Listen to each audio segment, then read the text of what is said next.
Oi, eu sou Babi Xavier e esse é o Deja Vu Podcast com conteúdos semanais no meu canal do YouTube, o canal Babi Xavier.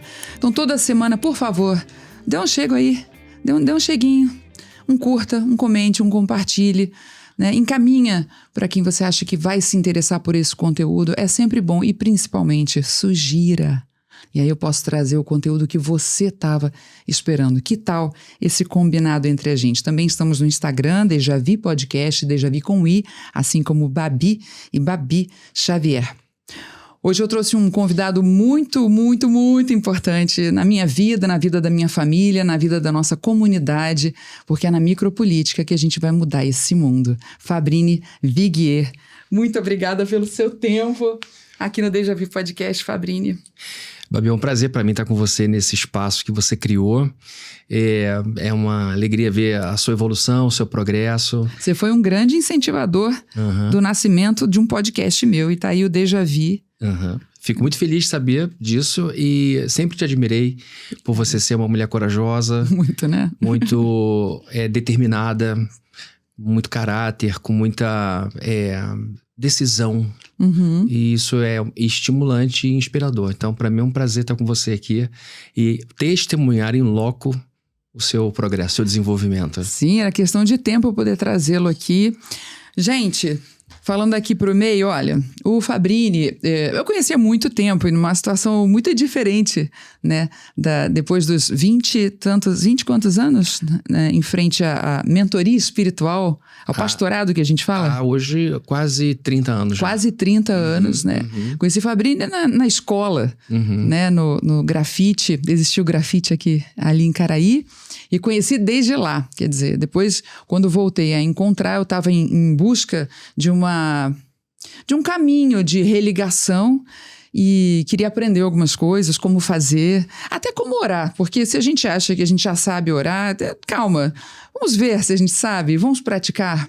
Então, vem um segundo momento, e é aí que eu tenho o prazer de acompanhar, vem o Fabrini como educador no âmbito digital. Quer dizer, Fabrini também é geração X, né, como eu. Muitos de nós capengamos, lutamos, a gente se coloca no digital, a gente se esforça, muito diferente da galera que já nasceu com tudo, parece que dado a priori, né? Essa geração a dopamina, né? A geração Z, a geração alfa da Cíntia, da minha filha. Então se esforça sim e não, para além disso, como dar aula há 25 anos, né, de autoliderança, foi lá e fez o seu curso digital. Isso. Me fala desse percurso seu, desde atender o chamado para ser pastor, porque haja coragem também. Você fala que eu sou corajosa para ser artista, realmente. E por ser uma mulher nesse mundo como realmente. Mas atender um chamado pastoral para mim é um negócio assim que é muito forte, é muito grande, assim. Porque as pessoas estão sempre buscando por você. Olha que a psicologia, eu sempre tenho essa preocupação, né, de que horas eu vou deixar de atender, né, no WhatsApp. Quando eu começar, né, com os meus pacientes. E como é que é no pastorado, né? Ainda mais hoje. Dias digitais de maior alcance. Como é que foi esse seu caminho desde o chamado?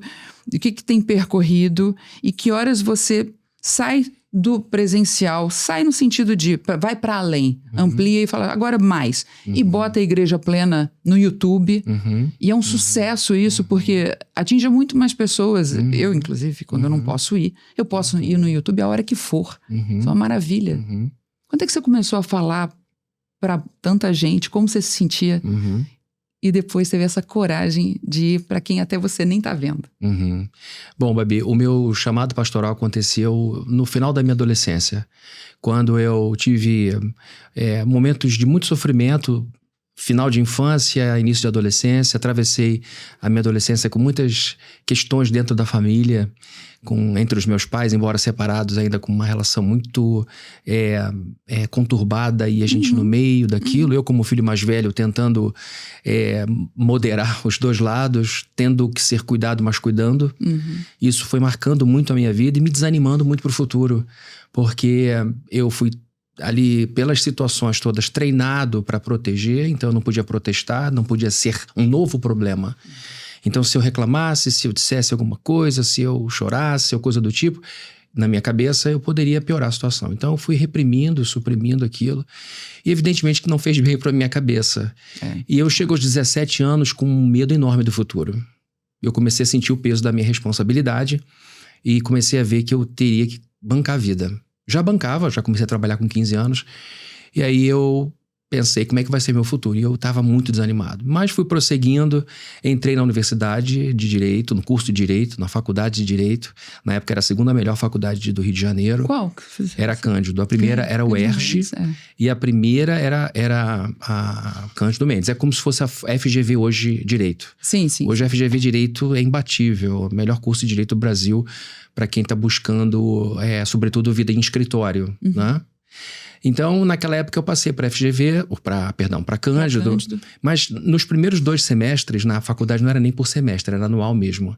Eu fui percebendo um desencanto, um desânimo, e eu comecei a perceber um desejo de ajudar pessoas diante daquilo que eu estava experimentando de novidades na minha vida, que era a minha frequência na igreja. Em virtude dos problemas, eu fui em busca de conforto. Eu fui em busca de acolhimento. E dentro da igreja, nos cultos, eu encontrava o que não encontrava na minha casa. Eu encontrava ali paz, eu encontrava ali uma palavra de conforto e esperança. Eu comecei a ouvir aquilo e aquilo começou a mudar minha perspectiva. E eu fui recebendo algumas impressões internas que me faziam acreditar que Deus estava falando comigo. Aquilo era novo. E eu falei, meu Deus, será que é Deus ou é a minha cabeça? E aí eu comecei a olhar para o futuro de uma forma diferente. Eu fui sendo encorajado. Eu fui sendo encorajado mediante os sermões, mediante a minha leitura da Bíblia, mediante as minhas orações. E aquilo foi mudando a minha cabeça. E aí eu percebi que aquilo não era só uma fonte de esperança, era uma fonte de propósito para mim. Sim. E eu comecei a encontrar ali a razão de eu existir. Qual é a razão de eu existir, então? É eu ajudar as pessoas com essa mensagem.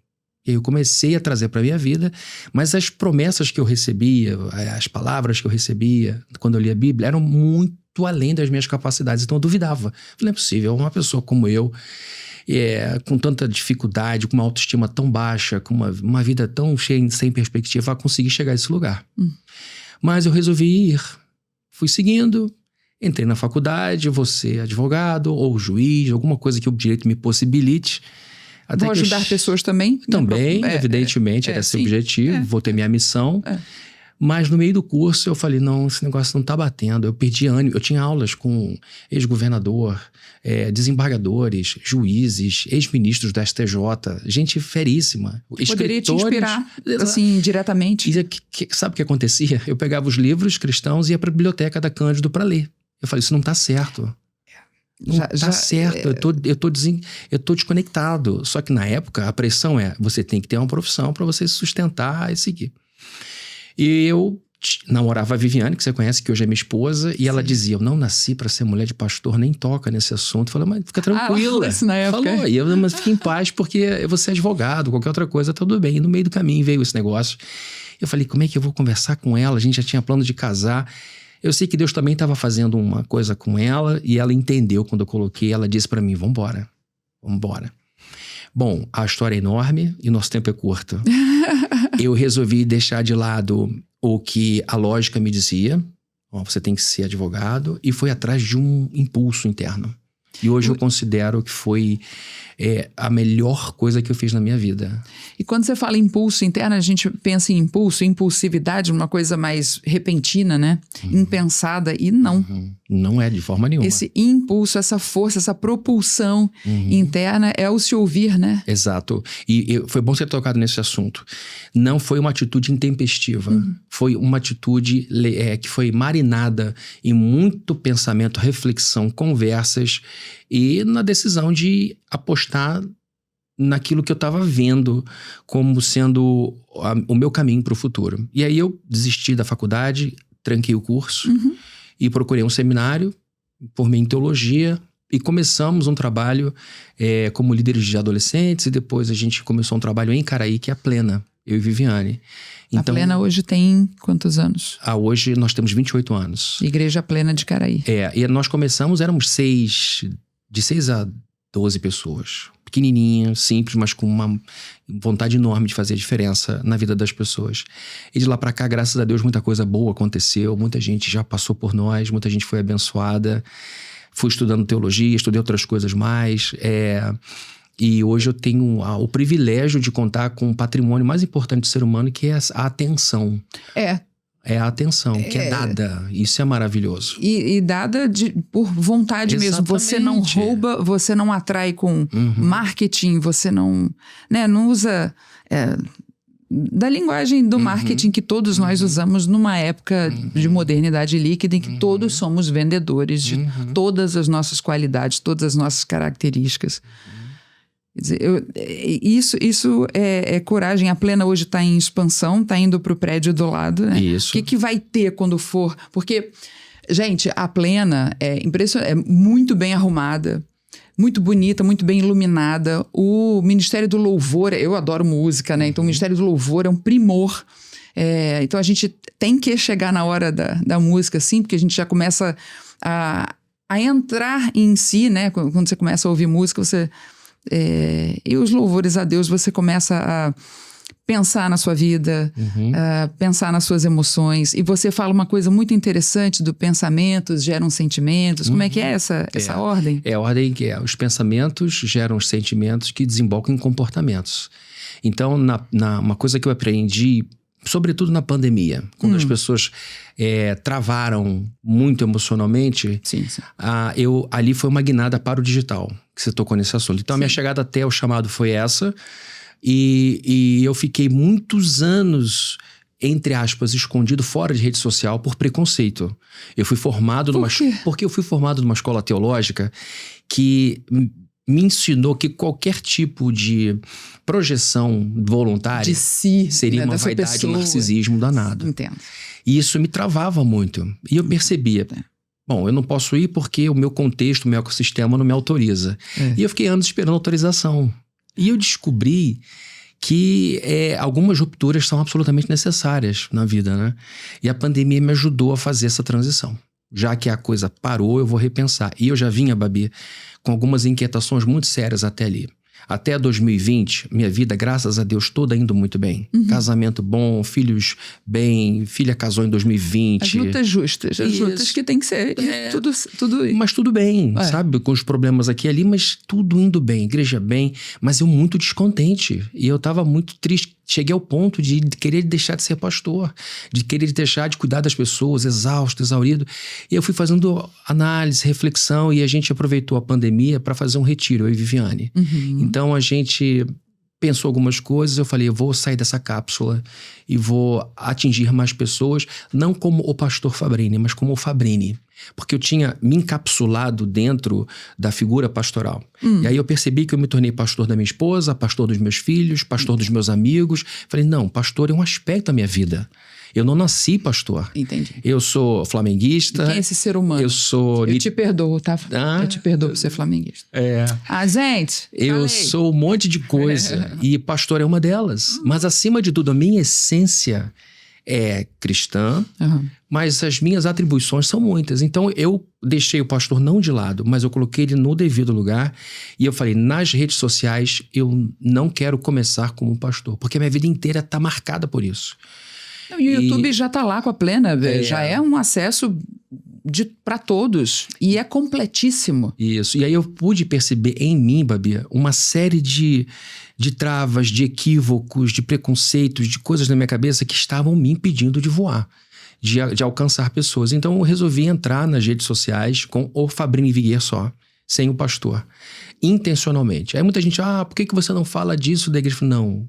O YouTube da igreja é uma coisa, o meu é pessoal, eu preciso fazer isso aqui. E foi usando aqueles recursos que eu ensino no Lidere para me libertar daquilo. O Lidere é um curso seu que começou quando? Começou durante a pandemia. Na pandemia, eu falei, eu preciso arrumar isso aqui. Então você fazia de casa? Ou você conseguiu? Não, eu concebi máscara, em 2020. Aquela coisa toda? Não, eu concebi ele em 2020, mas ele entrou no ar em 2023. Porque eu fiquei enrolando com medo. Longa de... Eu fiquei com medo. Eu tava com medo de ser julgado, medo de ser cancelado. Eu não conhecia a dinâmica de rede social. E eu fui vendo que era muita coisa da minha cabeça. E eu falei, preciso vencer isso. E conforme eu fui aplicando aquilo na minha vida e dando os passos mesmo com medo, eu fui me libertando de muita coisa. Então, Lidere é uma coleção de ferramentas que eu aplico à minha vida e, portanto, eu sei que funcionam e que me ajudaram a criar essa presença digital, que alcança muita gente. Você alcança milhões de pessoas há bastante tempo e eu fiquei perplexo com a quantidade de pessoas que passaram a conhecer Deus, ao se abrir um pouco mais para a experiência com Jesus por causa dessa presença lá. Então eu falei, bom, era preconceito, perdi tempo, mas não adianta ficar olhando para o passado, vamos para frente. E então de lá para cá, da pandemia para cá, eu fiz uma transição, falei, já que a coisa bagunçou, eu vou arrumar. E aí começamos essa presença junto com a vida digital, porque a coisa de fato é esse o caminho. É a extensão da sua identidade, né? E diante de muita gente usar o Instagram, o TikTok, ou o que seja, né? O Instagram em principal, né? De uma forma irresponsável, né? Para mostrar sombra, que use para trabalhar no caminho mesmo, carro andando, a sua melhor identidade. Isso. Porque no digital, você deve ter retornos, né? Feedbacks, comentários de pessoas, você fala, nossa, essa pessoa tá no Acre, sei lá, essa pessoa tá nos Estados Unidos e ela pegou aquele trecho ali que eu trouxe, daquele autor que me pegou, né? E que bom que tá chegando ali, quer dizer... o digital, ele tem muitas coisas que são desafiadoras, mas ele definitivamente te dá de volta o que você semeia, certo? Claro, e esse retorno ele é cada vez mais surpreendente. Não só pelo volume, porque a coisa é incrível, mas também pela distância que acaba. Porque você fica próximo de gente do outro lado do planeta. Você se torna íntimo de pessoas que estão, às vezes, solitariamente vivendo num canto e que encontram uma pessoa para trazer para o dia a dia, uma pessoa para orientar nas dificuldades. Então, e quanta gente com sede, né, Fabinho? Babi, o que tem acontecido? A gente está construindo um novo prédio, tem 6 andares, vamos nos unir ao outro, que estamos hoje de 2 andares. Sim. Olha que loucura, na pandemia o pessoal falou, acabou presencial. Muitos pastores especialistas, sociólogos dizendo, acabou essa coisa do presencial. Eu pensei comigo que as pessoas troquem a experiência de um Rock in Rio. De sentir o som do baixo no corpo. Real. De ouvir a banda tocar ali ao vivo, ou de ver as pessoas. A energia do evento é muito forte. E o culto tem uma energia, cada culto é um evento. Então eu falei, isso não vai acabar. Vai ter uma mudança aqui e ali. A pandemia nos ajudou a melhorar o digital. E o que acontece hoje? Nós temos, olha que loucura, nós temos hoje, isso de uns 4 meses para cá, que colocar placa de lotação esgotada e barrar pessoas na porta da igreja. No culto das 11. Nós temos 11 às 18. Né? Mas a gente resistiu até que teve um culto que ficou tão sobrecarregado que a turma falou, a gente tem que tomar uma decisão. E aí a gente colocou a placa e no começo eram 40 pessoas voltando, mas todo mundo entendendo. Eu volto depois. Então hoje as pessoas estão chegando 40 minutos antes, 1 hora antes, para poder instalar às 11. Ou seja, o que é isso se não sede? Sede de quê? Sede de sentido. Sede de segurança. Sede de solidez. Sede de algo que transcende essas coisas. Então, ninguém chega lá arrastado pelos cabelos. Ninguém tá... Só alguns adolescentes de 11 anos que vão com os pais. Mas a história da... Tá nessa época que a gente pode falar. Eu falo pra minha filha até hoje, com 13. Não, mas eu também posso te obrigar. Então é isso que eu vou fazer. Então a gente... Não no caso da Plena, que a Plena ela adora, né? Mas ela adora aquele encontro de adolescentes das sextas-feiras. Toda sexta-feira, o Jump. Então a gente vê adultos e mais adultos entrando com filhos no colo, tendo dificuldade para estacionar carro, tendo que esperar lugar em pé na escada, em fila, tomando Santa Ceia, para quem não sabe, é aquela Eucaristia que vem da Igreja Católica, na mão, na escada, com algum desconforto. Por quê? Porque elas estão em busca disso. Mas Fabrini, desculpa te interromper, tem um monte de coisa aqui que tá vindo do que você tá me falando, e vou perguntar uma coisa aqui, eu acho que por muitas pessoas que estão assistindo a gente. Como é que você conseguiu, que foi o que você conseguiu, você já refletiu sobre isso? Tornar cada culto uma grande palestra de vida. Porque não tem... Eu, por exemplo, nunca saio de lá... legal, hoje eu conheci mais a passagem bíblica tal, só. Você faz uma coisa que não é todo mundo que faz. Isso para ser sutil.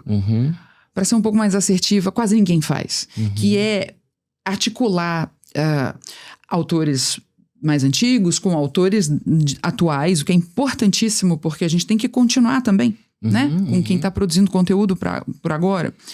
Da antropologia, sociologia, psicologia, medicina, ciência, do que for. E não só autores cristãos. O que é maravilhoso. Você está trazendo o mundo e está articulando. E tá, porque mesmo quem ainda não chegou na consciência, no arcabouço teórico cristão, através da Bíblia e de artigos e teologia, o curso que você fez, mesmo quem não, muitas vezes está nessas outras análises humanistas, né, das humanidades, chegando em lugares muito importantes para a gestão de si, né, para as pessoas se liderarem. Como é que você prepara o teu, que a gente fala, o sermão, né, que a gente fala, como é que se prepara a tua fala? Porque o que me parece, o que me é muito claro é isso. Cada culto, eu nem consigo só mais falar culto. É uma palestra de vida, eu vou ali ouvir vida, eu vou ali ouvir orientações que às vezes meu cansaço, minha inexperiência, apesar de estar com 50 anos, eu não sei muito, né? A gente tem que ser humilde também de falar, bom, né? A vida é muito breve, não dá para saber tanto, né? Ou a falta de tempo para uma leitura mais embasada, em tempos de telas e dar conta de tudo, né? Acho que está acontecendo isso com muita gente. As pessoas não conseguem mais sentar e se dar como companhia um bom livro, uma reflexão, porque é muito solitário. A gente está sempre fazendo tudo, com todo mundo assistindo. E a gente tendo lá os coraçõezinhos. A gente se acostumou a isso. É uma dopamina rápida, né? Isso. Barata, intencional, né? É uma maneira de manter você preso ali. Essa é uma construção consciente dos criadores do Facebook e depois do Instagram. Como é que a gente mantém essa pessoa aqui? Através dessa validação do outro, do coraçãozinho, do like. Então, aquilo vai alimentando esse desejo nosso de aceitação. E a gente vai ficando. Quando você era adolescente, eu também era adolescente nessa época, você sentiu falta de validação no ambiente ali da família, na psicologia? A gente fala muito claramente, a família, ela pode ser, inclusive ela pode modificar-se com o tempo. Claro que através de trabalho, né? De muito trabalho da família, dentro da família, terapia sistêmica, busca da espiritualidade, prática da espiritualidade, claro. Mas a família pode ser um centro adoecedor do sujeito, dos sujeitos, um centro de redenção, um porto seguro, um centro de potência. Depende. Meu pai era meu grande amigo. Eu babo quando eu ouço alguém falar isso, porque eu não consegui ter exatamente essa relação com o papai, já falecido, papai do céu tenha. Então, como é que você prepara, assim, você prepara as suas falas, os cultos, para todo domingo, e se tiver que ter sábado, vai ter sábado, que eu sei que você não foge à luta. Você prepara a partir também do que você está querendo buscar, como se fosse uma consciência coletiva, sabe? Cara, tô lendo, tô na vida, tô olhando o ser humano, já leio o ser humano, recebo muita gente em gabinete, né? Pastoral para conversas. É uma psicologia também que acontece aí, muito forte. Como é que você prepara o seu conteúdo? Babi, o preparo de um sermão é feito de várias fontes. O meu preparo é feito de uma fome existencial. É isso que eu queria saber. A minha primeira fome foi a fome de conforto, né? Depois veio a fome da esperança, depois veio a fome de sentido, e eu tenho uma fome dentro de mim que é a fome de progresso, de desenvolvimento humano. E nessa busca por me equipar, por me alimentar, eu acabo encontrando alimento para pessoas que, como eu, estão em busca dessas coisas. Então, é isso. Então eu comecei indo à igreja por uma questão necessária. Eu precisava daquilo. E quando eu encontro a igreja, eu encontro a escritura. E assim, um parêntese aqui. Por muito tempo eu vi muita gente com constrangimento de ler a Bíblia. Um livro antigo, ultrapassado, um livro que só trouxe mal ao mundo. Há muita crítica com relação à Bíblia. Mas é bom a gente lembrar que a Bíblia é o livro mais vendido da história humana. A Bíblia é o livro mais lido da história humana. A Bíblia é o livro mais combatido da história humana. E por tudo isso junto.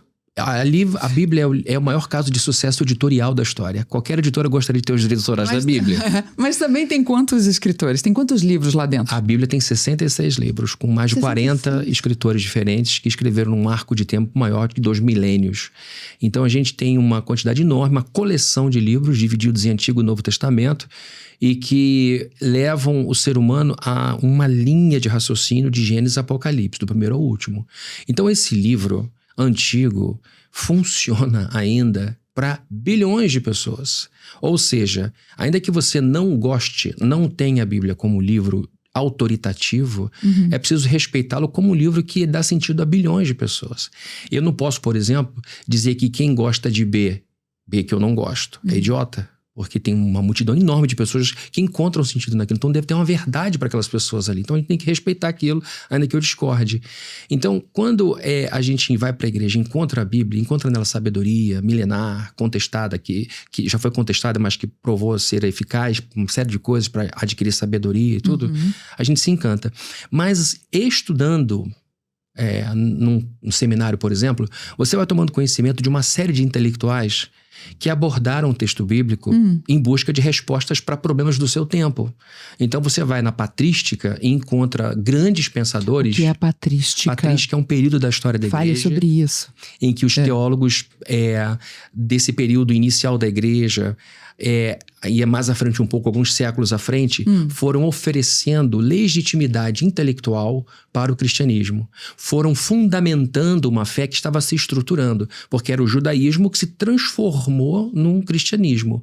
E o cristianismo, ele ultrapassa as regiões de Jerusalém, de Israel, e começa a atingir a Turquia, começa a atingir o Egito, começa a atingir a Grécia, começa a atingir o Irã, eu estou falando de nomes atuais, mas países que já tiveram outros nomes. Sim. Começa a atingir a Europa. Então, quando esses países, essas nações são atingidas por uma mensagem nova, ela gera conflito. E os novos convertidos desses lugares, os bispos desses lugares, começam a conciliar essa nova cosmovisão de mundo à realidade romana, à realidade grega, culturas, né? às suas culturas. Então o cristianismo foi muito criticado pela nação romana, porque o romano era muito altivo, o romano era muito poderoso. E a mensagem cristã é que o poder vem de um paradoxo da fraqueza. É a entrega que recebe. Então o romano não lidava bem com isso. Entendi. Ele não aceitava essa ideia de alguém que vai vencer se entregando. E se prostrando, né? Exato. Tema. Eu tinha essa dúvida, eu era garota. Eu falava assim, gente, como é que eu vou temer a Deus? Eu não quero ter medo de Deus, porque temer é ter medo, né? E como é que eu vou me prostrar? Se eu estiver prostrado, eu não vou nem prestar atenção, eu tô exausta. Então era aquela coisa bem simplista, né? Era comum você encontrar pinturas, grafites nas paredes de Roma que mostravam Jesus na cruz crucificado com a cabeça de um asno, de um burro. Assim, só um idiota vai dar vida pelos outros, sobretudo por criminosos. Então eles não entendiam isso. E os apologistas, os primeiros teólogos, foram dando respostas a essas questões, a essas críticas. E eles foram, ao mesmo tempo que respondiam, solidificando e criando as doutrinas do cristianismo. Então você vai estudando esses homens, sobretudo homens, né? Porque mulher não fazia teologia quase. Não era da época. Exato. Embora haja. Elas não são muito aparentes, mas elas estão presentes ali. Elas estão nas relações das famílias, das comunidades. Cuidando de mosteiros. Tudo, gente. O trabalho invisibilizado, que hoje a gente, nas teorias feministas, é muito claro isso, né? E aí você vai vendo os movimentos aqui, você vai se encantando com o raciocínio, aí você vai vendo que há muito material para estudar, que você traz para os sermões.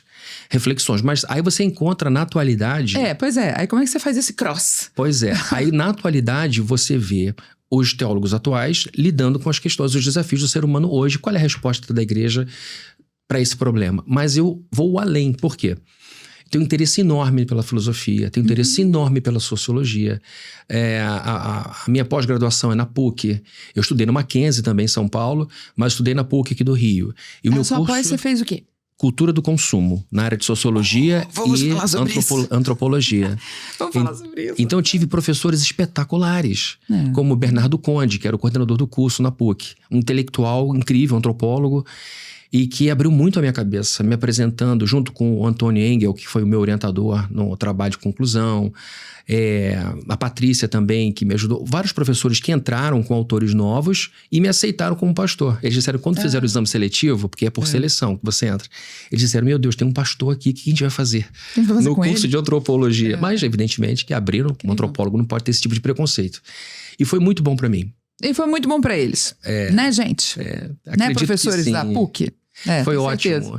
E ali eu tive contato com autores, pensadores, teóricos sociais que estavam vendo a sociedade. Então eu fui lendo e o meu esforço é integrar todo esse pessoal e colocar dentro de uma mensagem de 40, 50 minutos. Pois é, poder de síntese aí, vai. E aí a gente junta tudo e tenta colocar aquilo dentro de uma linha de pensamento de maneira que no final a gente saia de uma reunião como a nossa com esperança, com bastante embasamento teórico, com bastante embasamento bíblico e com muito bom senso para a gente jogar a vida no jogo da verdade, porque eu não sou a favor daquela igreja mágica em que a gente estala o dedo e a coisa acontece e pelo desejo. É pela construção, pela constante busca, pelo aprimoramento, pela conversa com muita gente que a gente vai chegar lá. E sempre tendo como navegação principal o que o texto diz. Então, eu não brigo com autores seculares. Eu os trago para dentro, desde que eles estejam em alinhamento comigo. Na semana passada mesmo, eu citei de púlpito lá o Christopher Lasch, que é um teórico espetacular. Da onde? Um historiador dos Estados Unidos. Ele escreveu um livro chamado A Cultura do Narcisismo, em 1979. Uma profecia. Em 79? 79. Atualíssimo, então. Você lê porque o hoje livro, a gente está lidando direto. Eu conheci o Lasch na PUC. Todos os graus. E aí eu falei, meu Deus, parece que esse sujeito escreveu esse livro semana passada. A Cultura do Narcisismo. Ainda se vende. Vende. Ele tinha esgotado e agora ele foi reeditado. Comprei a nova edição também. Ah, então gente, adoro indicação. É um clássico. Christopher Lasch. Ele é um historiador e crítico social. Citei o Christopher Lasch, citei o Guy Lipovetsky, que é um filósofo... Lipovetsky é o quê? É francês. Francês polonês? Francês russo? Não, francesão. Parisiense. Mas gente, Etsky. Sim, perdão, eu não sei qual é a ascendência dele. Pois é, porque ele vem... pode ser que venha. Mas ele é um grande intelectual que faz uma grande análise do mundo a partir da cultura do consumo e bota o consumo como a construção do novo subjetivismo. Isso. Então ele diz algumas coisas em relação ao consumo que tem a ver com religião também. E citei o Bauman, que é hoje dos pensadores... o mais popular. Sim. Né? Então, quando eu trago essas pessoas para dentro, como eu falei na semana passada, que a desconstrução da religiosidade não está fazendo bem para os adolescentes e jovens, em virtude dos índices de suicídio que crescem. Pois E é óbvio que, ao olhar para as estatísticas, a gente não pode fazer uma correlação direta dizendo que quem não tem religião se mata. Não é isso que os autores dizem, nem as pesquisas. Mas a gente não pode descartar uma possibilidade imensa que as pesquisas mostram, que quando você retira a solidez que a fé traz para uma pessoa e não coloca nada igual, equivalente, a pessoa fica navegando num oceano de incerteza. Isso. E aí, quando você precisa de algo concreto que te dê esperança transcendental, você não tem mais. Então, a desconstrução da religiosidade, que é uma marca do nosso modernismo, da nossa modernidade, porque a gente herdou um iluminismo francês, que foi uma ruptura forte com a religião. O iluminismo inglês que estava acontecendo concomitantemente e o americano também não tiveram rupturas com religião. Foi o francês. O anticlericalismo francês não foi o mesmo na Inglaterra e nem tampouco nos Estados Unidos. Então, o que nós temos hoje é uma celebração da vida sem Deus como sendo um sinônimo de sofisticação intelectual, e isso não está gerando jovens adolescentes mais fortes. Pelo contrário, os índices de suicídio são cada vez mais alarmantes. Isso não é dito por mim.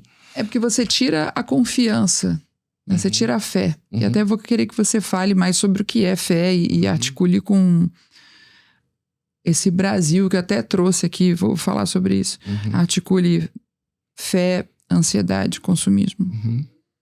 Quando você tira uma construção de religação com esse universo todo, com toda essa força, com toda essa intenção de que se viva e que se viva com qualidade, com amor, né? Que é o conceito maior, né? De Jesus, de Deus. Tira isso, né? Vai tirando aos poucos. É o tal do, ninguém me chama pra ir pra igreja, né? Aquela brincadeira, né? Aquela frase. E deixa, porque a gente vai consumir algo. A gente é ávido por saber, aprender, porque a gente tá na vida. A gente foi alimentado por alguém e vingou, né? A gente vingou, a gente tá na vida, a gente vai querer, vai inadvertidamente aprender algo para o bem e para o mal, que vai estagnar ou que vai progredir. Então você tira a construção de si na fé, no segmento espiritual, né? Naquele pratinho que você tá rodando, né? A gente roda vários pratinhos na vida. E dá o de um mundo em que a gente pode, né, na barra de rolagem, derreter qualquer princípio de crítico, né, de pensamento, tem uma hora que não se quer mais viver. Né? Tem uma hora que deprime, tem uma hora que se tem preocupação com o que viria a ser a sobrevivência no futuro.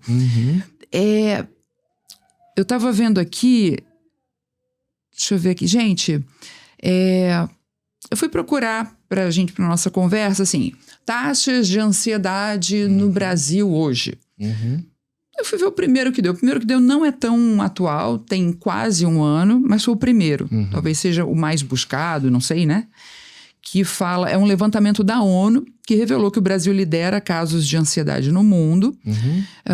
Segundo a Organização Mundial da Saúde, né, a OMS, mais de 18 milhões de brasileiros, isso é mais ou menos 9,3% da população brasileira, sofre com um transtorno de ansiedade. E aí eu te digo, os que falam, né? Porque não é só 9,3, gente. Óbvio. Não é. Aí eu queria saber quais as razões disso, acho que a gente está entrando nesse assunto, quais as razões disso ou qual a razão disso no seu entendimento?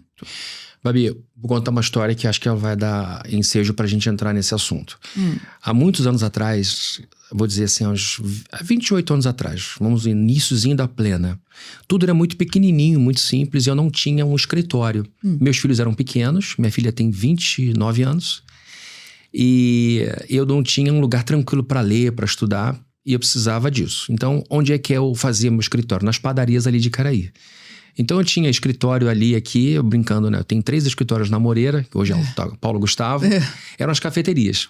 E aí tem uma cafeteria ali, que era o Parador Café, onde tem a Gasterne, no eFashion. Sim. Parador. Lá dentro tinha um lugar legal, eu gostava e ficava lá. Então eu chegava às vezes 9 da manhã e saía 1 da tarde. Eu tava trabalhando num cantinho. Era o seu Starbucks. Exato. Não tinha ainda, eu usava. E numa ocasião, eu tava nessa galeria da Gasterne, a gente sabe que é um lugar de alto poder aquisitivo. Sim. E eu tava lendo a Bíblia no meu cantinho, sossegado. Aí uma senhora do meu lado, sem dizer bom dia, olhou pra mim, enquanto eu lia a Bíblia, e falou assim: "Você crê nesse Jesus corcunda aí que você tá lendo?" Corcunda? Era possível? Que foi o que me chamou a atenção ali pra ela. Eu falei assim, corcunda, nunca... Aí fiquei imaginando um Jesus corcunda de Notre Dame, achei até cômico aquilo, mas ela tava querendo me ofender gratuitamente. E aí eu falei, eu não entendi, eu perguntei de novo o quê? Você acredita nessas coisas que estão aí escritas nesse livro a respeito desse Jesus? E ela nem deixou eu responder, ela falou, porque eu só acredito... Do meu lado, Babi, assim, foi 10h30 da manhã, eu acho. Eu só acredito na minha pulseira de ouro que eu tô vendo. Você ouviu isso? Ouvi. Eu só acredito no meu cordão de ouro, eu só acredito no que eu vejo. Ela fez menção das coisas caras que ela tinha. E eu, assim, pego de surpresa naquilo. Falei, como é que eu saio dessa aqui? Eu não tive aula disso no seminário. Pois é. E aí ela terminou o raciocínio, ela falou, só acredito no que eu vejo. Aí eu falei o seguinte, minha senhora, a senhora tem filho? Ela, tenho 2, um casal. Falei, a senhora ama seus filhos? Ela, profundamente. E eu falei, qual é a cor do amor? Ela não teve resposta. Eu falei, qual é a textura do amor que a senhora tem por seus filhos? Ela é áspera, lisa. Qual é a temperatura? É quente, é fria? Ela também não respondeu. Qual é a altura? Quantos quilos ou toneladas tem o seu amor por eles? Ela falou, não tem. Então, tá vendo? O amor que a senhora tem por seus filhos não pode ser tocado e nem visto, mas é real. E a fé que eu tenho nesse Jesus é um sentimento tão igual quanto o amor. Então a gente não tem concretude, não é físico, mas existe. Então, se a senhora continuar com o seu raciocínio, o seu amor por seus filhos é uma coisa inexistente. Ela nem me respondeu, virou o rosto, continuou tomando o café da manhã dela. Mas o que ela colocou não foi para ela, foi para mim. Foi para eu elaborar um raciocínio, para eu entender o que passa pela cabeça de uma pessoa que encontra no consumo razão de vida. Razão de vida, que é o que nós vivemos hoje. O que nós vivemos hoje? Nós vivemos hoje imersos numa cultura, numa sociedade de consumo, que foi construída com a Revolução Industrial. A Revolução Industrial foi uma explosão na sociedade, como a internet foi, como a inteligência artificial está sendo, e promoveu mudanças profundas em relacionamentos, na literatura. Né? Porque produziu excesso, né? Excesso. E aí produziu espera, produziu falta. Exato. Né? Então, até a Revolução Industrial ali, as famílias eram configuradas de uma maneira muito simples. O sujeito trabalhava em casa, perto dos filhos, então o homem estava muito perto do seu filho para educá-lo, para ensiná-lo, para a filha, para educá-lo. Com a fábrica ele tem que sair, fica 18 horas fora, 15 horas fora, volta cansado, a educação vai toda para as costas da mãe, e a educação do menino e da menina fica ao encargo da mãe, e o pai começa a ser uma espécie de patrocinador. Então essa ruptura é inédita na história humana. A partir dali o homem sai desse cenário e a mulher fica sozinha nessa história. E a parentalidade masculina rui, né? Porque ela dissolve. Exato. Ele se afasta dos filhos e os filhos se afastam dele. E aí, aquilo que antes era produzido só para nossa família, agora é produzido para uma cidade inteira. E como é que eu vendo isso sem que isso apodreça, sem que isso perca? Então o marketing entra em história, a literatura muda. Por exemplo, durante a Idade Média, havia uma coisa chamada de lei suntuária. O que é isso? É uma lei religiosa e social que dizia que pessoas de uma certa camada não podiam se misturar com uma outra inferior e vice-versa. Não se misturar como? Nem conviver? Não podia casar? A nobreza não podia se misturar com a plebe. Com a evolução da burguesia, a burguesia começa a ganhar dinheiro, e com a estagnação da nobreza que vivia do dinheiro da burguesia, começa a haver um problema. Os nobres tinham hábitos de vida que serviam como referência. O que eles comiam, como eles se vestiam, só eles, por causa das leis que diziam isso aqui é coisa de nobre. Mas eles não tinham dinheiro. E quem tinha dinheiro não podia se vestir como eles. A literatura romântica nasce aí. Dizendo que as pessoas poderiam sim se encontrar no afeto, no amor, em estamentos diferentes. E começa uma mudança de narrativa, uma mudança de pensamento para permitir o cruzamento de quem tem dinheiro com quem tem status. Até porque não é porque não pode que as pessoas não vão se sentir atraídas a conviver umas com as outras, né? Porque ali, naquele tempo, o arranjo do casamento era comum. Sim. Né? Era uma coisa que não chocava. Você vai casar com aquela pessoa, pronto, acabou. Tá tudo certo. Então essa história do amor romântico, eu quero casar porque eu amo, é uma coisa que surge junto... É uma resistência, uma rebeldia. Surge com o consumo também. Então, a gente chega hoje a um ponto em que, com o iluminismo, e esse é um outro movimento, francês, começa a combater a religião. Começa a, dentro das universidades, ensinar que ter religião é prejudicial, que atrasa a pessoa. O cientificismo e começa a invadir a sociedade. A gente vai chegando aqui com décadas de atraso a uma percepção. Que se eu tiver religião, se eu tiver valores da religião, eu vou ser cafona, excluído, eu não posso ficar fora. Então, o que entra no lugar da religião? Porque é a religião que provia direcionamento ético, enquadramento moral, etc. Se não tenho mais a necessidade de seguir a um Deus ou uma religião organizada, como é que eu me organizo eticamente aqui? Você não pode mais pertencer, porque a gente sempre quer pertencimento, acolhimento. Quem é que vai me dar essa comunidade? E aí, a construção da identidade, segundo esses autores que eu te coloquei, o Lesch, e eu fiz exatamente isso. Peguei textos do Lesch, do Bauman e do Lipovetsky. E apresentei trechos deles nos livros deles, em que eles mostram que a retirada abrupta ou gradual da religião ou da religiosidade institucional organizada da vida da sociedade deixou a sociedade desamparada. Colocando em que, se antes eu buscava sentido no superior, se antes eu buscava propósito em algo maior do que eu, onde é que eu encontro agora? Em mim.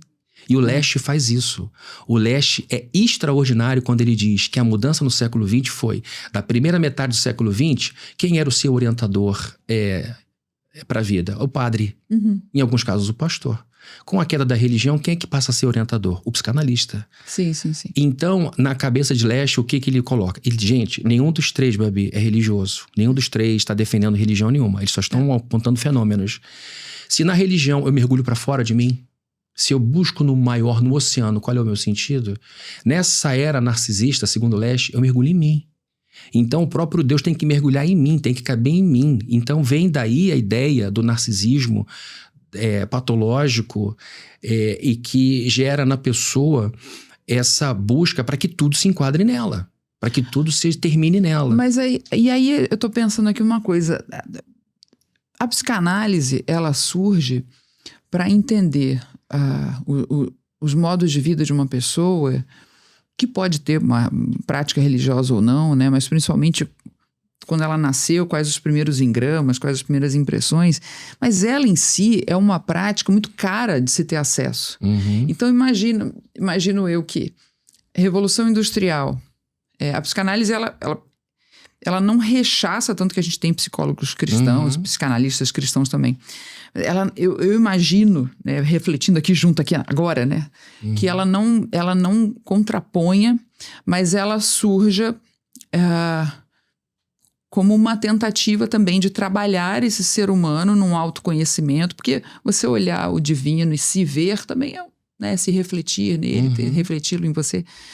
É um autoconhecimento, é se reconhecer no mundo. Não, eu tô aqui, né? Até há 2 anos a gente não sabe que a mãe tá lá e a gente tá aqui, a gente acha que é tudo a mesma coisa, o bebê. Mas isso é só no início, imagina. Depois que você vê que você tá sozinho e você não quer mais se sentir assim, porque você era você e a sua mãe, era o seu mundo, né? Aí você vai para Deus.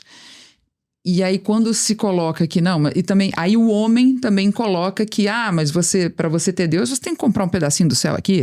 Você tem que dar uma ajuda para a igreja ali, para além das suas possibilidades. Você tem que um monte de coisa a partir do olhar humano. Isso também prejudicou muito, né? Assim, e aí eu tô pensando que a psicanálise sendo cara, outras coisas vieram. O excesso de produção de coisas mais em conta. O consumismo entra numa brecha. Eu acho que a psicanálise nem consegue correr isso tudo, mas enfim. Eu tô refletindo aqui com você, tá? Então... Ela não consegue substituir, e eu acho que ela nem quer. Mas ela tenta ali dar um respaldo, dar um suporte, até para o sujeito voltar para onde ele quiser, inclusive para se religar. Sim. Então, o Lesch aponta que essa mudança da busca de sentido na religião para a si mesmo é fruto desse olhar que vai mudando de eixo. Ele vai mudando de eixo. Vai ficando individualista, vai ficando...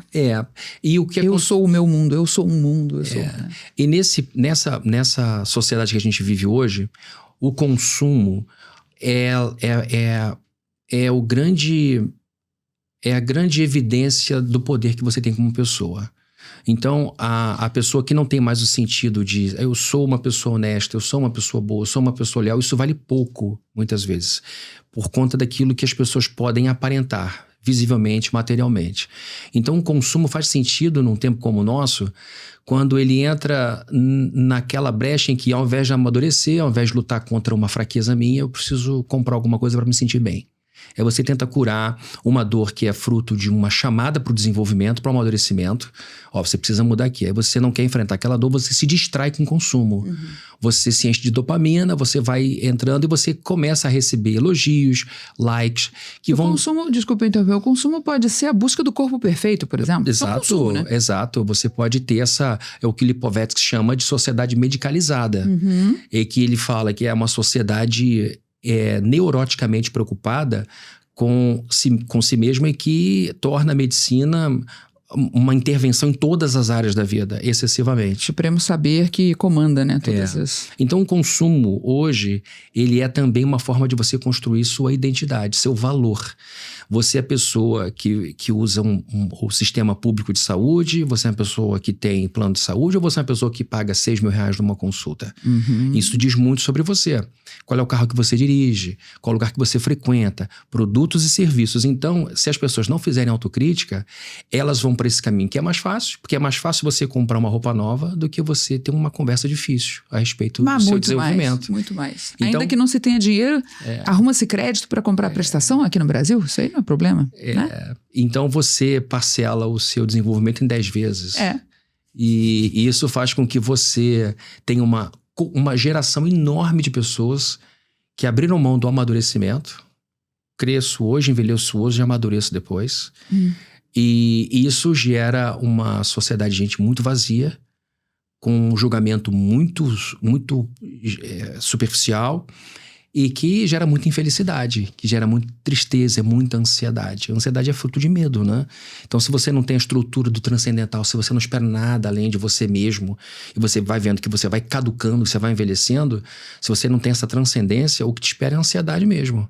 Né? Então... Como é que a gente trabalha isso, então?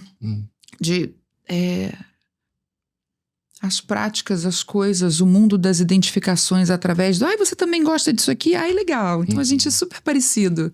Não! Pô, super não. Não tem nada a ver. Como é que a gente consegue, com a fé, com o desenvolvimento da fé, suprir isso tudo que a ansiedade... curar, né, gente? Isso tudo que a ansiedade nos prejudica. Porque ter ansiedade até certo ponto, legal. É positiva, lógico. Positiva, é um motor, né? Exato. Que ela leva você a estudar. Ansiedade é medo. Eu tô com medo de ser reprovado na prova, então eu vou estudar. Então, vou positivo. ter uma responsabilidade aqui e vou atuar sobre isso, lógico. Quando ela foge do controle. Antes de falar da ansiedade, é importante a gente entender um movimento mundial que a gente percebe em todas as sociedades, mesmo aquelas mais fechadas, que é o desejo de ser feliz. A busca da felicidade, ou busca por felicidade, é uma coisa legítima, mas que muitas vezes acontece de maneira equivocada. Porque a felicidade que põe para longe a ansiedade aniquila toda a felicidade, ela não é um objetivo que deve ser buscado diretamente. A felicidade é algo que você alcança indiretamente, em virtude das escolhas que você faz na vida. Então, primeiro você busca o quê? Em primeiro lugar, no meu ponto de vista, você busca sabedoria para fazer escolha. Ou seja, tomada de decisão. Sobre isso. É quando você pensa nos desdobramentos de suas escolhas. É quando você deixa impossível. Sobretudo, é lógico que eu não estou falando aqui de escolher com qual camisa eu vou gravar o podcast. Mas assim, com quem eu vou me casar, qual é a profissão que eu vou ter, como eu vou educar meu filho. Vou abrir mão desse curso ou não? Vou investir na minha carreira ou não? São as macro decisões que têm desdobramentos por muitos anos. Então, a nossa vida hoje é uma coleção de vagões de escolhas que vão se perfilando ao longo dos anos. Então, biblicamente falando, a sabedoria consiste em você decidir à luz da ética de Deus. E o que é ética de Deus? Só você pensar nos 10 mandamentos. Não matarás, não furtarás. São valores universais, né? Não dirás falso testemunho. Você não vai cobiçar o que é do próximo. Né? Essas coisas assim. Se você nortear a sua vida por esses sentimentos nobres, provavelmente suas escolhas serão boas e trarão consequências positivas. Por exemplo, a Bíblia fala assim, a resposta branda desvia o furor. A palavra dura suscita ira. Suscita ira. Então, quando você pega e absorve isso na vida, tá no trânsito, você saiu de casa às 8h30 da manhã, aí você fica furioso por causa de uma cortada. Aí se você grita, o outro grita, você pode acabar em tragédia às 8h30 da manhã. Com um monte de coisa agendada. Tudo que você estava planejando na sua vida. Pode acabar, você pode chegar em casa com o olho roxo, você pode fazer o seu filho testemunhar você brigando no trânsito. Aí se você diz, peraí, a resposta branda desvia o furor. Desculpa. Isso não vai te diminuir. 8h30, 8h40 você tá com raiva, 8h45, 9h, 10 da manhã você esqueceu e teu dia fluiu. Então, quando você pega um exemplo bobo como esse e aplica isso um dia após o outro em várias situações, a conclusão que você chega é que a Escritura, a Bíblia, te oferece informações que vão livrar você de uma série de problemas desnecessários. Isso é sabedoria. É você pensar em como você vai viver com as suas escolhas. Por isso que a gente insiste tanto na leitura da Escritura, no estudo, na conversa com gente inteligente, para a gente poder trazer para a vida. Então, a busca por felicidade deve ser a busca por sabedoria, por conhecimento. E sabedoria a gente não aprende em faculdade, hein? sabedoria a gente aprende na vivência. Sim. Porque o conhecimento a gente adquire lendo, mas a sabedoria a gente adquire vivendo. Aplicando isso. Aplicando. A sabedoria articulando, né? é como uma espécie de queloide ou cicatriz. Sim. Fica ali, eu falei, isso aqui me machucou, eu nunca mais boto a mão nesse negócio. Então a sabedoria é aquela vivência que você encontra, talvez numa pessoa que nunca pisou numa escola e que te dá uma lição profunda. E você diz assim, esse cara sabe viver, essa mulher sabe viver. E é óbvio que o estudo te ajuda também, evidentemente.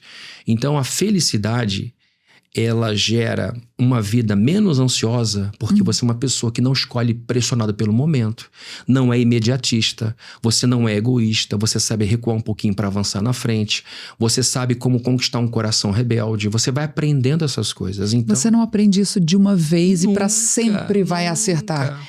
A construção é dia a dia. Exato. É regar dia a dia. Todos os dias. E assim, eu tenho 52 anos, 34 anos que eu sou convertido. Até hoje eu percebo quanta ignorância na minha vida. Entendi. E fome de conhecimento. Então, eu recebi um feedback de uma pessoa que me segue, ela falou, você falou errado aqui. Na primeira hora veio aquela defesazinha, eu falei, não, ela tá me ajudando. Ela tá me ajudando. Mas é um segundo momento, você fala assim, calma, respira, não responde agora. É um treinamento, é um adestramento. Então eu falei, bom, ela me ajudou, agradeci e corrigi a coisa. Buenas. Então... Você pode editar, né? Bora editar, gente. Tem gente pra qual você tem que virar ouvido surdo mesmo, porque a gente grosseira e não quer ajudar. Tem muita gente grosseira. Mas, então, a ignorância, ela tá sempre presente. E ela é boa porque ela ajuda a gente. Então, Babi, uma consequência dessa felicidade que nasce da obediência da escritura, do contexto bíblico, é que também gera contentamento. O que é contentamento? E porque contentamento, em linhas gerais, no mundo que banaliza as escolhas muito importantes, vou me casar, mas se não der certo eu caso de novo, gente, já separo. Isso é acomodação. Eu vou ter filho, mas assim, vou ter aquela maternidade ali como puder, gente. Fala sério. Aonde entra, o que é realmente contentamento em oposição a essa banalização das grandes escolhas? Primeira coisa, os nossos tempos, os nossos dias não favorecem essa coisa de contentamento. Porque a gente alimenta sempre a falta, a escassez. Isso é lógico, porque eu tenho que vender, então você nunca pode ter o sujeito para dizer, tá tudo bem. Então, quando você pensa em ter contentamento, você pensa, vou ficar para trás, sou preguiçoso, me acomodei. Então a palavra contentamento está muito poluída. Mas a Bíblia fala de contentamento. E o que é o contentamento? É o estar satisfeito. E isso independe das circunstâncias. Independe do saldo bancário. É óbvio que essas coisas contam. Sim, necessidades reais de fome, de abrigo, claro, né? A gente está falando da base da pirâmide aí. O contentamento, biblicamente falando, tem a ver com uma satisfação em Deus, com um alinhamento com Ele. Então, por exemplo, quando uma pessoa acredita que Deus diz, diga sempre a verdade. Nunca minta, porque mentir é um problema. Principalmente para você. Mesmo que você vá perder a admiração, mesmo que você vá... Nunca minta. Nossa, eu estou aqui em êxtase, porque... Não sei por que foi nesse momento, desde que meu pai faleceu, eu tenho sido assim. E as pessoas não gostam, Fabrini. Ninguém gosta. Sim. Que a gente se coloque, que a gente se posicione. Olha, às vezes a palavra vem dura, né? Porque gatilhos vêm. Mas muitas vezes vem a palavra branda, mas as pessoas não gostam que a gente denuncie o jogo. Então dizer a verdade é um mandamento. E aí você diz, bom, vou dizer a verdade. E você, por dizer a verdade, começa a ser penalizado, começa a ser marginalizado. Lógico que a gente tem um bom senso de não dizer toda a verdade, porque às vezes a gente vai dizer toda a verdade pro filho, vai quebrar o filho. Vai dizer toda a verdade. Tem que ter uma proporção no entendimento da pessoa. Mas aí você está falando de uma coisa muito específica, na criação de um filho, que não está preparado. Na índole desse... Mas de adulto para adulto, de adolescente para adolescente, é bom que... Né? Então, quando você está alinhado com uma verdade como essa, seja honesto. É outra coisa. Não acredite que é possível prosperar com segurança e sendo desonesto. Isso não funciona. Em algum momento você vai ter um sério problema. Então, põe limite na sua ambição. Isso é bom. Aí o que acontece? O contentamento vem do fato de que você está alinhado com um princípio que regula a sua vida, que dá sentido à sua vida. E quando você é penalizado, martirizado ou de alguma forma estigmatizado, você continua feliz e contente por causa desse alinhamento com Deus. Então, primeira coisa... Não vai importar. Em primeiro lugar, então, existe um alinhamento intelectual que diz assim, tá, E alimento intelectual é isso, tá tudo bem. Mas existe uma outra coisa que é espiritual, Babi. Quando você está alinhado com Deus, a Bíblia diz que ele deposita em nós a shalom dele, a paz dele. Essa palavra shalom no hebraico, que a gente traduz no grego irene, a palavra irene no grego significa paz. Quando Jesus falou, deixe-vos a minha paz vos dou, no grego é deixe-vos a minha irene. Então, a paz que Deus dá, shalom, não é só ausência de conflito. A palavra shalom significa perfeição numérica. 10, isso aqui foi 10, que pro judeu é 7. Como assim pro judeu é 7? É porque o número 10 para nós é de redondinho, ó, 10. Pro deles tem a ver com 7. É o 7. Os 7 dias de criação, no sétimo ele descansou. Essa é a ideia do hebraico, porque a lógica do judeu é diferente um pouco da nossa. A shalom significa perfeição, completude, harmonia com o próximo, ou seja, é uma palavra com muitos significados bons. Contentamento. Então, o sujeito está sendo martirizado, ele está sendo empobrecido, ele está sendo preso. O apóstolo Paulo escreveu uma carta aos Filipenses, preso em Roma. Ele diz, eu aprendi a estar contente em toda e qualquer situação. Nossa, ele preso escreveu coisas... potência pura, né? Eu fui a uma das prisões dele em Roma, era um buraco na pedra. E ele escrever coisas dali e ficar sem nenhum acesso à luz, num lugar úmido, e dizendo, eu aprendi a viver bem aqui, contente. Então não é circunstancial. É uma coisa espiritual, é uma infusão de shalom. Então quando você procura se alinhar, e ninguém é perfeito nisso, mas você é sincero, você é sincera. E é isso que conta. Sua busca é honesta, né? É isso que conta. Seu coração é puro nessa busca, né? Deus sabe que a gente nunca vai entregar 100%. O que ele quer é 100% de sinceridade, de intenção verdade. e propósito nisso. Errei mesmo, Senhor, porque eu estava com vontade de errar, me perdoa. Então vamos recomeçar? Vamos recomeçar. Sem problema, como pai e filho. Recomeçar é um direito, né? Exato, tudo bem, vambora. Eu já tinha visto isso, eu sou onisciente, eu já sabia que ia acontecer. Não se surpreenda comigo com isso, não. Então, quando a gente tem esse alinhamento, a gente vai desenvolvendo um contentamento que gera gratidão. E gratidão é um negócio que tá clichê. Mas a gratidão é o homeostase espiritual. É o homeostase do todo, né? Mas é um sentimento incrível, porque equilíbrio. Você começa a perceber o seguinte: obrigado pela água, obrigado pelo café, aí você vai puxando o fio. Obrigado por esse estúdio top, Meu Deus, isso é extraordinário. Estúdio maravilhoso. E sem exagero. É fato, muito bom, é um privilégio estar aqui. É muito bom. Com tudo pessoal funciona legal. aqui nesse estúdio. Não, e com tudo lindo, né? E tudo bem montado, muita educação, muita recepção. Aí você vai vendo, obrigado, meu sou avô, né? Pela minha netinha Julieta. Verdade, coisa linda. E aí a gente vai desenvolvendo, por causa do contentamento, da felicidade, do shalom, uma vida de leveza, mas de solidez. Ou seja, eu digo assim, não tenho tudo, eu quero mais, porque eu sou progresso, eu quero. Sim. Mas se terminasse aqui, eu partiria feliz. Entendo. Eu curto voltar para casa, eu curto estar com a minha esposa, curto meu trabalho, curto a minha roupa, quero mais, mas não doentiamente, não patologicamente, porque eu tô vivendo numa sociedade que tá adoecida. Tem duas coisas, a gente tá chegando ao final. Tem duas coisas que eu gostaria que você falasse. Para todos, a partir dos seus estudos e da sua coragem de se colocar, né, para viver. E são duas coisas que podem ter ligação, mas podem não ter também, porque a vida... Você falou da Viviane, Viguier, que é parceiraça, são duas potências, vocês juntos, um powerhouse, como a gente fala. Num mundo de comparações, de consumismo, de aparências, de baixíssima autoestima desse homem oprimido pelo patriarcado neoliberalista.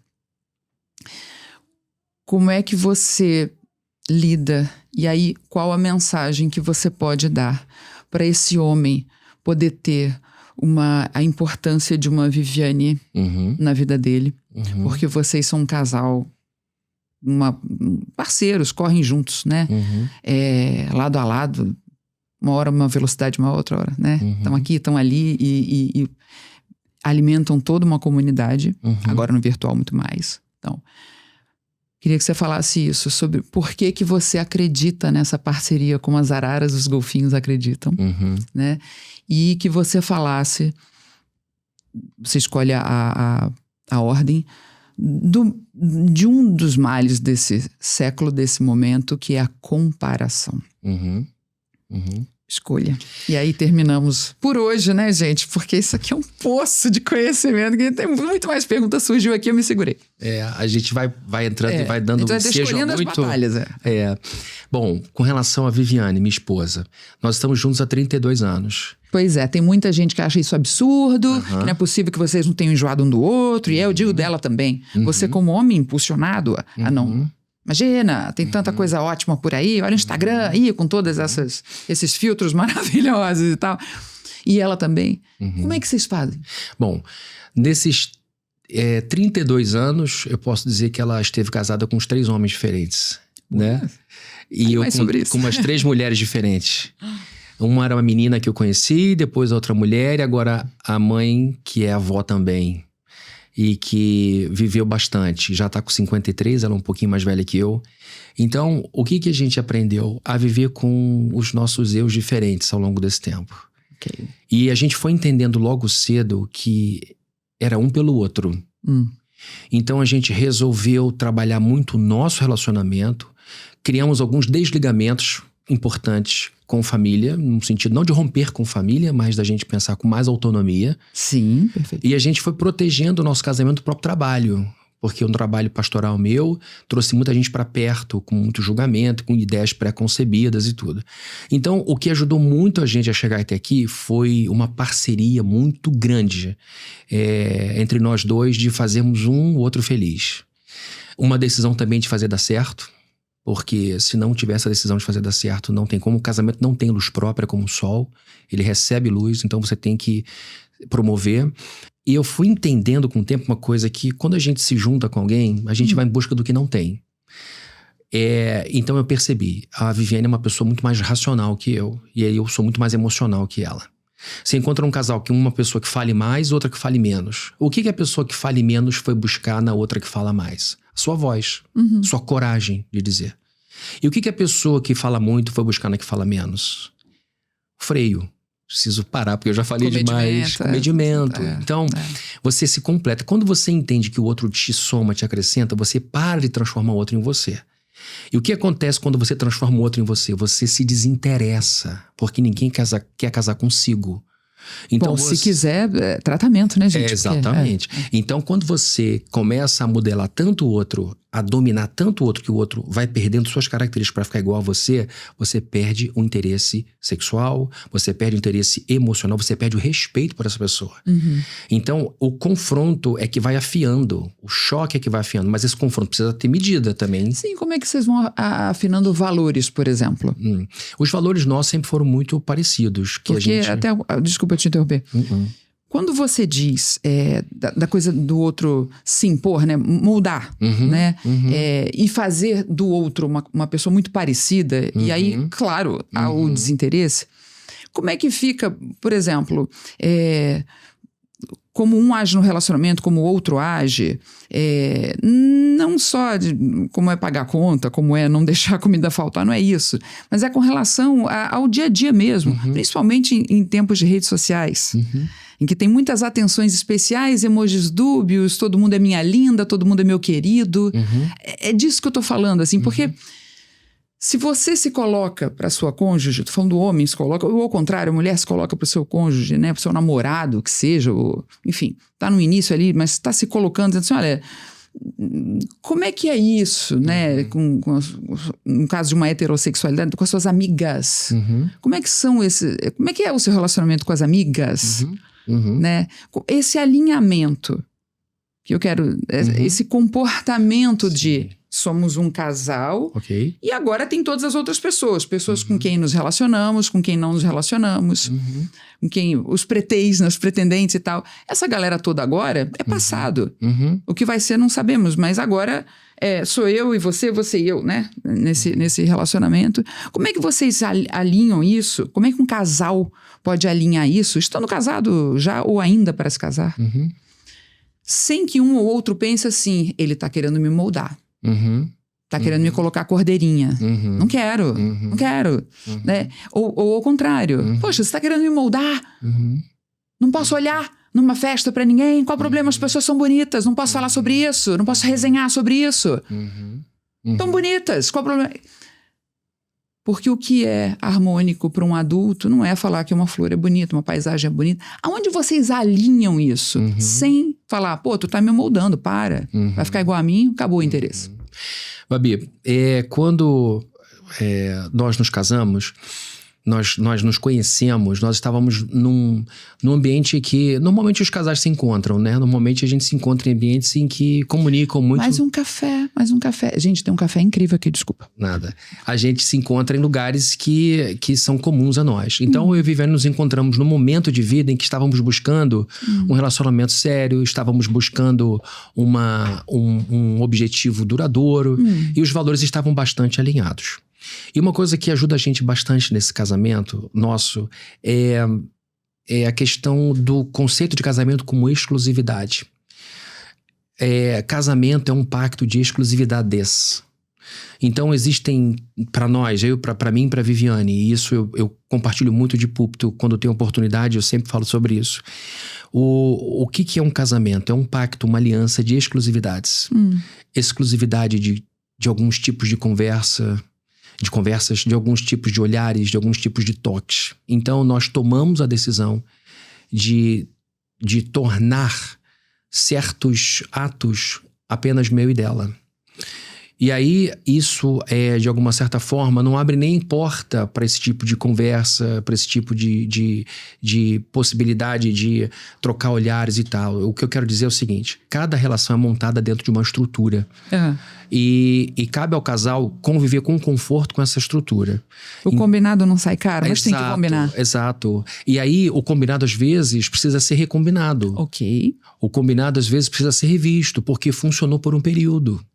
Porque eu percebi muitas vezes que a minha visão de mundo era contrária ao meu futuro. Ou seja, se eu continuasse insistindo na forma de ver casamento, masculinidade, como eu fui criado para ser, eu ia destruir meu casamento. Sim.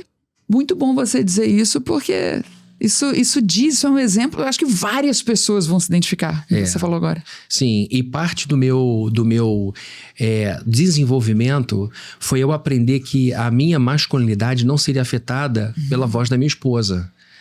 E isso foi muito importante porque eu estava impedindo que um fluxo enorme de sabedoria, de competências, de forças entrassem na minha vida. Então hoje, trabalhando com Viviane, eu me sinto muito mais liberado, muito mais habilitado para fazer melhor aquilo que eu preciso fazer como meu chamado. Então ela cuida de áreas da minha vida, de áreas da igreja que eu descanso com ela. Então a abertura para a participação dela foi um desenvolvimento da minha maturidade, porque eu não fui criado para compartilhar poder, eu não fui criado para ouvir mulher. Ou compartilhar protagonismo, por exemplo. Não. Então era uma coisa que me assustava. Né? Eu vi muitos homens que não queriam que suas esposas fossem para a faculdade ou fossem promovidas porque elas não ficassem acima deles. Era um medo que eles tinham de lidar com uma pessoa independente. Por quê? Porque o cara pensava, o que eu vou fazer se ela tiver dinheiro para ir embora? O que eu vou fazer? Mas esse é um pensamento, Babi. É só ser um super parceiro. Ela vai embora. Muitos homens ainda estabelecem uma relação com a esposa puramente financeira. E eu falo uma coisa para todo mundo. Amor tem que ser de janela aberta. Se quiser voar, voa. Do meu lado tem que ficar quem quer. E assim com filho, com cônjuge, com tudo. Então, a porta está aberta. Sim, mas a janela aberta é o quê? É a liberdade para a pessoa ir se quiser e ficar se quiser. Porque tem que ficar porque gosta. Tem que ficar porque quer. Tem que ficar porque tomou uma decisão. Ok. Então, é isso que a gente procura viver nesse casamento nosso. Que é o desejo de dizer o seguinte: a pessoa mais importante está diante de mim e é com ela que eu vou construir minha vida. É uma decisão. E o que eu faço para todo dia tornar essa vida melhor? Para eu poder voltar para casa e querer assistir aquela série com ela, de fazer projeção de férias juntos, de pensar no futuro juntos. Que a gente fica o tempo inteiro, a gente tá cheio de plano. Nossos filhos moram em Portugal. A gente tá sozinho em casa, feliz da vida. Por quê? Porque a gente criou os nossos filhos para irem embora, para seguirem a vida. Só isso já dava um outro déjà vu, gente. Tá? Como criar os filhos. E aí a gente vê os nossos filhos ganhando a vida na Europa e a gente pensando o que a gente vai fazer mês que vem, o que a gente vai fazer, com muito orgulho dessa independência deles. Perfeito. Então a gente sempre disse isso para os filhos: vocês vão voar. Vocês precisam sair daqui. Eu falei pra minha filha, quando ela repetiu de ano, falei: filha, você não estudou esse ano, tá tudo bem, não é o fim do mundo. Mas esse quarto seu aqui é provisório, não é definitivo. Essa casa é um tempo pra você tem que ter a sua. Ela tinha 11 anos de idade. E eu falei pra ela: filha, você quer morar onde? Aqui em Niterói? Você quer morar no Rio, São Paulo, Milão, Miami? Aonde você quer? Você vai ter que se esforçar. Há 11 anos, Babi. Ela hoje mora na Europa. A diferença da sua conversa está justamente aí. Em quando você colocou essa consciência nessa conversa, né? Pra ela, né? Porque a Bíblia fala do casamento como uma vinculação única. Ela fala: os dois deixarão de ser separados e se tornar uma só carne. Então essa figura poética é uma fusão de vidas de tal maneira que os dois se tornam um só. Ninguém se torna uma só carne com filho, com sócio, com primo. Entendo. Então a união humana mais elevada que existe, biblicamente falando, é o casamento, é o matrimônio. Então por isso que a gente insiste, luta para que o casamento seja bom. Não é o casamento por si, não é a instituição em si. Isso não tem sentido. Mas é uma coisa que enobreça, que faça você querer ser mais. Eu digo para minha esposa: eu quero que você fique cada vez mais bonita fisicamente. Nossa, que incrível. Eu tô falando do fundo do meu coração, Babi. Porque todo mundo quer esconder a gente, né? Não, porque isso vai dizer muito do tipo de homem que eu sou. Então, tá radiante, tá bem, tá se cuidando, quer durar, né? Eu falo pra ela: você tá muito bonita. E eu fico orgulhoso quando ela se veste pra sair. Eu digo: nossa, você tá linda, você tá bonita. Porque isso pra mim diz o tipo de homem que eu sou. Diz. Então, eu quero que ela prospere, eu quero que ela tenha as melhores experiências do mundo, eu quero que ela tenha contentamento e ela diga assim: eu sou feliz. Eu sou feliz. Então, é óbvio que ela recebe isso, ela me dá o mesmo. E a gente vai se retroalimentando. O combinado é esse. Tem imperfeição? Óbvio que tem. Tem limitação? Óbvio que tem. Tem cansaço, tem um monte de coisa. Óbvio. Mas a gente já decidiu uma coisa. A vida cansa também, né? A gente não briga mais, a gente discute. Tem uma diferença. Tem uma diferença. Brigar é subjugar o outro. Quando é que é o próximo curso para casais? Vamos marcar. Ok. Vou ser sua monitora. Só para deixar um gostinho. Brigar é subjugar. Discutir é encontrar uma solução. Então a gente não briga mais. Há muitos anos. Então a gente não sobe tom, a gente não troca ofensa. Agora a gente... Tá bom, eu tô irritado, mas qual é a solução? A gente tem que encontrar, a gente discute. Partiu o corte. Próximo. Isso é um super corte.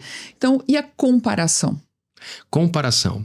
A comparação é positiva, desde que ela sirva como inspiração. Então alguém olha pra você e diz: nossa, Babi é incrível. Eu quero isso pra minha vida. E ela é lesiva, letal, destruidora quando ela se torna movida pela inveja. Toda inveja é uma manifestação de desejo. Então, mas um mau uso do desejo, né? Exatamente. Então a comparação, numa certa medida, é boa. Ela é eficaz porque ela serve como um referencial. Eu quero chegar onde a Babi chegou. Eu quero ser quem ela é, no sentido. Mas a comparação mais importante é a comparação feita com a gente mesmo no dia de ontem. Essa tudo bem. Essa aí que é fundamental. Hoje, eu ainda choro pelas mesmas tristezas que eu chorava quando era adolescente. Tem alguma coisa errada comigo, porque eu não resolvi esse negócio. Eu atendi uma senhora de 60 e poucos anos chorando por causa das questões de 15 anos de idade, do pai dela. Oh, meu Deus. Deixou em aberto muito tempo. Olha quantas décadas de sofrimento. Então, ela comparando-se com ela aos 15, precisa evoluir nessa área. Então, a comparação, ela é maléfica quando ela se torna uma rivalidade, quando ela te gera tristeza demais. Quando ela é induzida por um movimento, por uma corrente de pensamento. Exato. Quando você começa a querer comparar resultados sem falar de percurso. Às vezes você se compara com o outro, mas não sabe que o outro tem uma aptidão enorme para aquilo e você não tem. E o que ele abre mão também. Exato. E a pessoa não sabe o que ela fez para chegar ali, quais os sacrifícios que ela fez para chegar ali. Ou se você tá enxergando com lentes reais, porque às vezes você tá vendo uma coisa que a pessoa nem tá naquele auge ainda. Babi, toda terça-feira eu converso com uma pessoa, essa pessoa já vendeu quase 10 milhões de livros. Uau. E... É o seu mentor? Não, eu que sou mentor dele. E ele tava me falando, tá muito acelerado, minha cabeça tá muito acelerada. É um cara muito muito rápido. E eu falei, ele falou, preciso parar. Eu falei, sabe qual é o problema de quem é acelerado? É que ele olha pro lado e vê o outro correndo e quer correr mais. Mas aí se você para, você começa a dizer o seguinte, agora eu vou me contentar com o que eu tenho, vou segurar aqui um pouco. O que tá correndo te inspira a correr mais. E você parado, inspira ele a parar. Ou seja, tá o tempo inteiro você se comparando com quem você não é, vivendo num time errado. Então, o grande lance da comparação para mim é você entender qual é a sua medida, quem é a sua inspiração e evitar essas comparações infantis, de ponto de vista errado, que fazem você sofrer desnecessariamente, né? Como se o mundo tivesse que atender aos seus desejos imediatamente, né? Com uma falta de discernimento, é isso? Isso. Comparação precisa ter discernimento. Com certeza. Senso de realidade, né? Pé no chão, é isso? Sobretudo com autoconhecimento. O que eu quero da minha vida? Eu quero aquele resultado, então vou ter que ter aquele desempenho. Para ter aquele desempenho, vou ter que abrir mão disso. Você quer? Não, então tá bom. Então esquece essa história. Porque às vezes eu chego pra alguém, a pessoa diz, eu quero ir em tal lugar, tá? Pra chegar em tal lugar, você vai ter que fazer isso. Tá disposto? Não. Então desiste dessa história. E se contenta aí, pronto. E para de se comparar com quem percorreu essa jornada que você não quer. Esse caminho aí que vai gerar um sacrifício. E já tá bom pra você? Então, curte a vida desse momento. Fabrini, muito obrigada. Que presente, o seu tempo de vida. Muito obrigada, amigo, mentor, prazer. Exemplo. Obrigada. E, gente, esse foi o Déjà Vu dessa semana. Eu espero que você aproveite muito. Muitos cortes virão a partir dessas conversas. E você gostou dessa conversa, que é 2 com o Fabrini? Primeiro vai lá na rede social. Fabrini, fala a sua rede social. No Instagram, por exemplo. Fabrini Viguier. Viguier. Botar o Fabrini com I.